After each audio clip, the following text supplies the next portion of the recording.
did that. I've been told I am a wannabe Baptist preacher. Can I get an amen?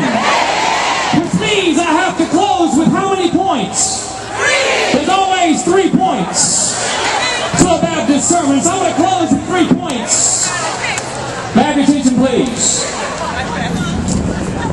Before we do this, I want to tell you that for too long in South Carolina, we teachers have sat back and allowed non-educators to set the vision for teaching and learning, and that's what we got, and that's what we have in this state of South Carolina.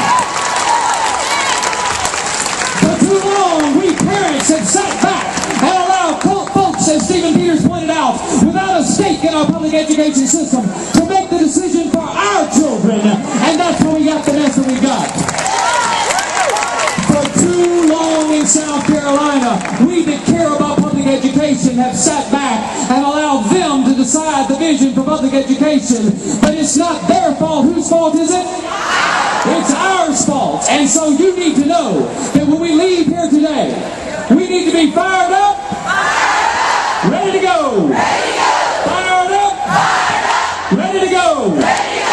Enough is enough. Enough is enough. It's time for no more cuts. Ooh, I like that. We didn't fight that one. No more mandates. And no more flimsy excuses.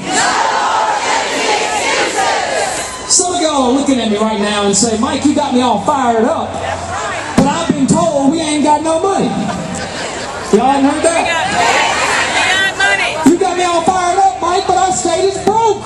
And it's the fault of the national economy. Explain to me why we're the only state in America going back to 1994 and 95 levels of funding for public education. Did that start a year ago, or did that start in 2006 or 2005 or 2002? Ladies and gentlemen, there are 3 points I'm going to leave you with. First of all, did you know that we do have the money and the resources to make public education a top priority? Our state in 1984 raised our sales tax from 4 cents to what? 5 cents for the Education What Act? Improvement Act. And in that act we raised it from 4 cents to 5 cents. Today our state sales tax is 6 cents. Did you know that today our state sales tax collects less total revenue today than the 4-cent sales tax did back in 1984? Since 1984, we have enacted 80 sales tax exemptions and loopholes, exempting 80 items, exempting $2.7 billion in sales tax revenue each year. Which may sound bad until I tell you that our 6-cent sales tax only collects $2.5 billion each year. We exempt more in South Carolina than we collect. When I was a teacher, I had a rule in my classroom. The rule was if you were going to leave my classroom, you had to raise your hand, get a pass to go to the bathroom. The exception to the rule was if you had to vomit, you got on out of there and took care of business. But listen, the exception is never the what? In South Carolina, the exception is the rule. We exempt more in sales tax exemptions each year than we collect. Did you know that we exempt Lear jets from sales tax each year? Did you know we limit and we cap the sales tax exemptions for yachts, $1 million yachts each year? We even have sales tax exemptions for portable toilets in South Carolina. South Carolina is choosing 80 sales tax exemptions totaling $2.7 billion over funding our school children. Every day, you as parents or teachers tell your kids everything you do is a what? Starts with ch, ends with voice. What is it? Thank you. It's a choice. Everything you do is a choice.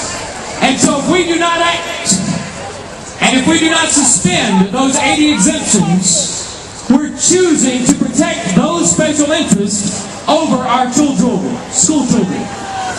In fact, in the House, there were 25 House amendments to the budget. All of them failed, but 25 House amendments that sought to reintroduce or suspend some of those exemptions using the money to fund public schools, all of them were voted down. You have a choice to make in South Carolina. $2.7 billion for public education or $2.7 billion for special interest and sales tax exemptions. Enough is enough! Enough is enough! Point two, South Carolina this year lost $110 million in sales taxes it did not collect on sales over the internet. $110 million according to a recent University of Tennessee study. The cuts for public education this year were $104 million. We are choosing not to collect sales taxes on internet sales to the same amount as we are cutting public schools. That is a choice, ladies and gentlemen. We're choosing to exempt and or to not collect internet taxes over our children. Is enough enough? Enough is enough? And finally, our car, gas, and cigarette taxes rank 40th, 46th, and 50th in the United States of America. And by the way, for those of you that don't teach social studies, we only have 50 states in this country. We have not raised any one of those three in a generation. Not one of these school children were even alive the last time we raised the car sales tax, the gas tax, or the cigarette tax. If we choose not to use those revenues, keeping them the lowest in the country, instead of funding our kids, we're making a what? We're making a choice to fund our public education at $19.94 or $95. Enough is enough? Enough is enough? No more cuts, no more mandates, no more excuses. Why? Because South Carolina school children are the future of South Carolina. So what do we do about it? Three things. Number one, the budget is being debated right now. In fact, when we end today, the Senate is still in session. I ask every single one of you to go into that door to my right and your left. Send a note into your senator, and I hope that note says, where were you today when we needed you to stand up for the children of South Carolina? And then I want you to go home tonight, and I want you to call or email your senator, because do you know who they work for? They work for you, and it is their responsibility to make the choice as to whether we protect the special interests, we protect sales tax exemptions, we protect some of the lowest taxes in America while we fund public education at $94, $95. There's still a chance to influence the outcome of this budget, but only if we act. What do we need? When do we need it? What do we need? When do we need it? Secondly, we must go back united. You thought you're the only one. Have your attention, please. You came here today, many of you thought you were the only one. You've been reading the paper in fear about your job or your child's class sizes or the extracurricular activities that would be cut, and you thought you were alone. I hope one of the messages that you leave here today is that you are united with a group of students, teachers, parents, community members from all across South Carolina, from the Piedmont to the upcountry to the low country, to the Old English Consortium, to the Charlestons, to the Lorees, to the Berkeleys.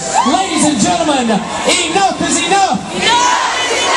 Enough is enough! So you need to go back and spread the message we talked today. Get registered to vote, but as we learned today, it's not just you.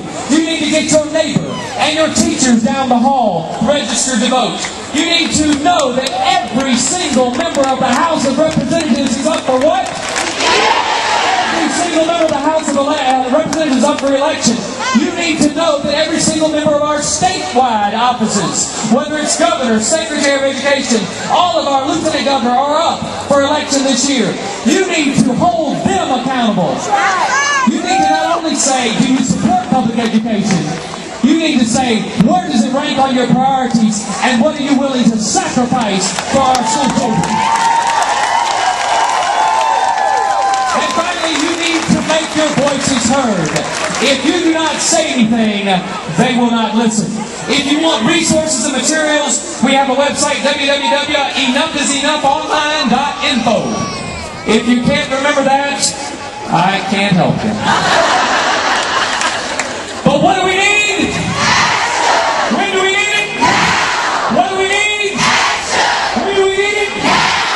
Are you fired up? Ready to go?